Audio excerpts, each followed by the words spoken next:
Before that, though, we had more to offer on the pay side of the package, and we've been thinking very hard about how best to present that to the union, and I hope very much that, as I say, we'll be able to avoid a strike. There's no need for a strike. Management are still insisting that improving efficiency by reorganising workers into teams must be part of any deal.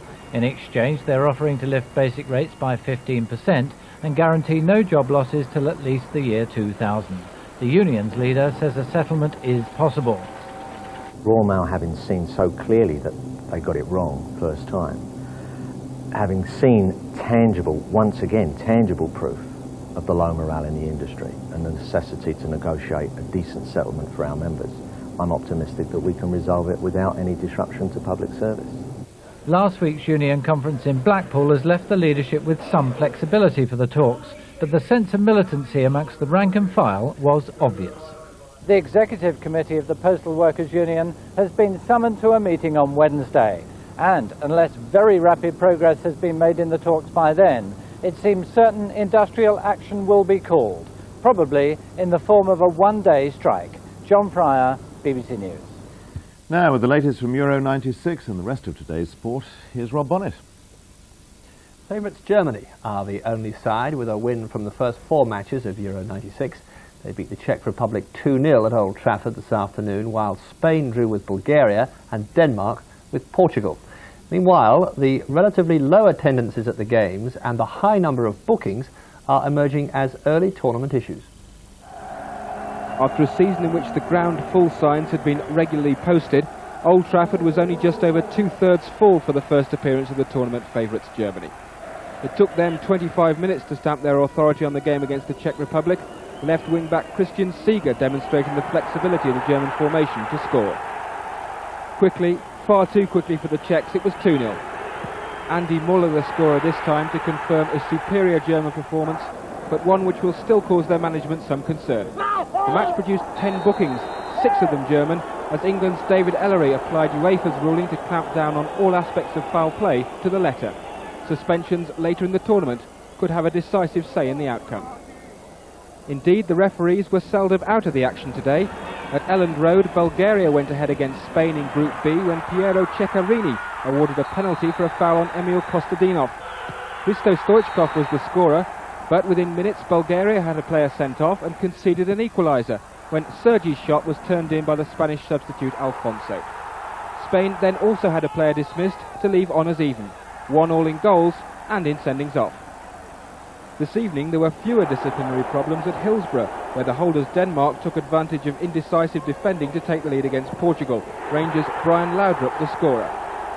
Only athletic goalkeeping from Manchester United's Peter Schmeichel denied Portugal a deserved equaliser before half-time, but they were level early in the second half when Folio's cross was converted by Ricardo Pinto.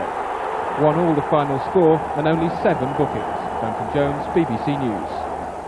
England's cricketers took just over an hour this morning to complete an 8-wicket win in the first test against India at Edgbaston. Nasser Hussain, later named man of the match for his first innings century, was the only English batsman dismissed today, caught by Srinath for 19. Graham Thorpe scored the winning run as England reached their target of 121 for the loss of 2 wickets. Captain Michael Atherton was left undefeated on 53. Yevgeny Kafelnikov has become the first Russian to take a Grand Slam tennis title by winning the French Open in Paris. He beat the German Michael Stich in straight sets, 7-6, 7-5, 7-6. For a man playing in his first Grand Slam final, Kafelnikov showed few nerves, taking the first set in a tiebreak, 7-4. Very good. But Stich, the former Wimbledon champion, responded by surging to a 5-2 lead in the second. Kafelnikov in turn broke Stich's serve, coming back to win not only this game, but the set by 7 games to 5. Lovely rally. The third set was tight too, but despite letting slip 2 match points, Kafelnikov finally overcame his opponent after another tiebreak, his straight sets victory betraying the closeness of the contest.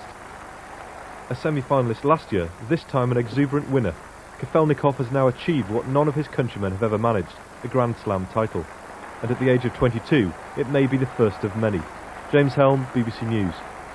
The 30-1 shot Silsila has won the French Oaks at Chantilly for the Lambourn-based trainer, the former jump jockey Brian Smart.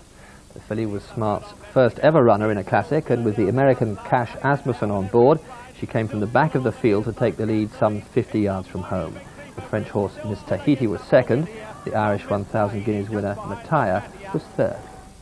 And finally, the Australian golfer Robert Allenby won the Alamo English Open when Colin Montgomery and Ross McFarlane both bogeyed the last hole. Michael. And tonight's main news again, the Sinn Féin president, Gerry Adams, says he feels cheated by his party's exclusion from tomorrow's talks on Northern Ireland. But the British and Irish governments say there's still time for an IRA ceasefire to let them take part. That's all from the newsroom tonight. From Rob and from me, good night.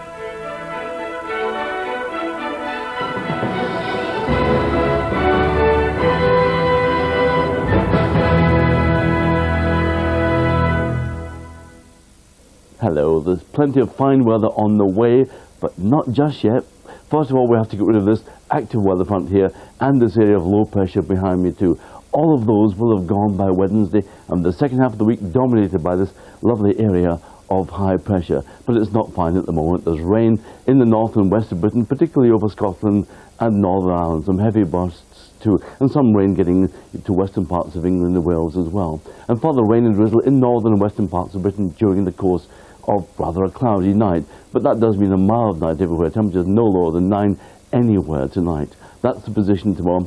Central and southeastern parts of England bright with spells of sunshine, but cloudy over Scotland, Northern Ireland, Northern England, Wales and western parts of England with occasional rain. During the day, that rain becoming lighter and more showery and tending to peter out during the afternoon. But 1 or 2 showers may move eastwards across into central and eastern parts of England. Not many. Quite a bright end to the day for many of us. A warm day too in the east, 22 to 24 Celsius. That's 24 to 75 degrees Fahrenheit. Cooler and fresher and breezier in the west. 16 to 19 Celsius, 19, a pleasant 66 degrees Fahrenheit. And then more rain spreading across the country during the course of Tuesday from the west, followed by brighter, showery weather, a fresher day for many of us. But then from Wednesday onwards, it does look as if a return for almost all of us to sunshine and broken cloud and very pleasant temperatures indeed. That's it for me. Good night. In a week's time, this man could be elected President of Russia. You may not have heard of him, but Comrade Zyuganov means business. He doesn't like what's happened to his country, and he holds the West and Jewish people responsible. Some say if he wins, there'll be civil war. Back to the USSR. Panorama, tomorrow at 10 on BBC One. In this week's Bad Boys, Morag's getting friendly. I can only be friends with a woman if I don't fancy her, and you don't fall into the right category. But Daddy's getting angry. You two set foot over that door, don't either of you bother coming back. Fraser's moving up in the world. I live in a world of sophistication. Places where they fold the corner of the lavy paper into a wee V at the end. But Wayne's moving on. If I can run your business for you, I can run one of my own for me. I'm off. The end of a beautiful friendship?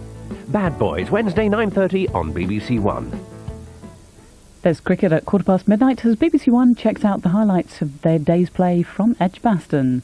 Before that, following the fortunes of a no-nonsense Arizona sheriff loose in the Big Apple, from the director Don Siegel, Clint Eastwood plays Coogan's Bluff. Time's running out in Bugs. 60 seconds. We have a security breach in VEL4. As the team uncover a plot to disrupt the food chain. Looks like we found ourselves some pests. What should we do? Exterminate them, of course. Sabotage by a virus spread by insects. Oh, it's just a house spider. It's harmless. With the aim of causing mass starvation. Less than 6 hours to prevent a famine in Europe, the like of which hasn't been seen for centuries. Close encounters of the creepy crawly kind. Bugs, Saturday at 8:05 on BBC One. John Madsen is a victim of rough justice. His conviction was unsafe and unsound. John Peter Madsen, you are free to go. Guilty until proven innocent. You still going to join a law and order mob? They won't want you, that lot. A convicted criminal. He wants to set the record straight. This one's clever. He's coming after us, I know he is. I've lost 8 years. I'm not going to lose another second. Ian McShane is Madsen. New drama beginning tomorrow at 9:30 on BBC One. A real test of vision and awareness for England striker Teddy Sheringham in half an hour when he and Frank Skinner join the regulars, for they think it's all over. Incisive drama first on BBC One with a cutting edge.